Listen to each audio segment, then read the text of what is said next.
So here are the updates Mercedes did for the C63 S from the 2018 to 2019 model year on the C-Class 205 generation. So first off, the biggest update they made was switching from the 7-speed MCT to the 9-speed MCT. And Mercedes multi-plate clutch transmission is very unique as it is essentially a traditional planetary automatic transmission, but it uses multi-plate clutches instead of a torque converter. This sort of simulates a DCT but without the hassle of synchros and shift forks. This also benefits Mercedes from a cost and manufacturing point as their MCT is based on their 9-speed automatic found in majority of their vehicles. All they pretty much have to do is switch the torque converter for the clutches, and they can increase the amount of clutch plates used or increase the diameter of the clutches to increase the transmission's overall torque rating.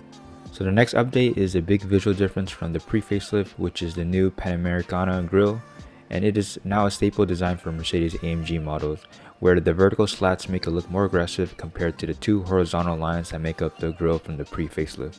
So the next update they made was the headlights, and they overall look the same but function differently from each other, where the facelift has two main projectors where one of them is primarily used for the low and high beam while the other one is used to direct the light when the steering wheel is moved. And the facelift headlights are a bit different where there is a main projector used for low and high beam, and the two side lights are used to shine a light when the steering wheel is turning. And this headlight also features a high beam where it can block out certain parts of the roads where it shouldn't be exposed to high beams, which is a pretty cool technology that pretty much all cars are gonna be having. So they can use high beams which are more safer, but with the technology where it can kind of block out certain parts of the roads like another car, so you can still use your high beams while not blinding the other drivers.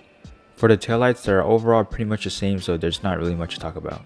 In the rear, the new facelift has a bit different diffuser design compared to the pre-facelift, which looks more aggressive, and also the exhaust tips are more squared shaped on the facelift compared to the more rhombus angled shaped on the pre-facelift. So the last bit of updates on the facelift version is in the interior. So the C63 now gets a full digital instrument cluster you can see on most Mercedes models, and it's still within the frame of a traditional dashboard, but it's not like most Mercedes models where it's just a big huge screen with pretty much frameless.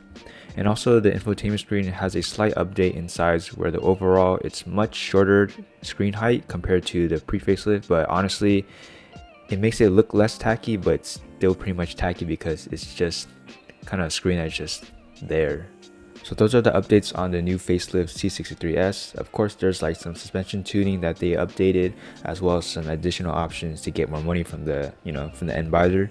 But yeah, thank you guys so much for watching, and I hope you're driving your dream car.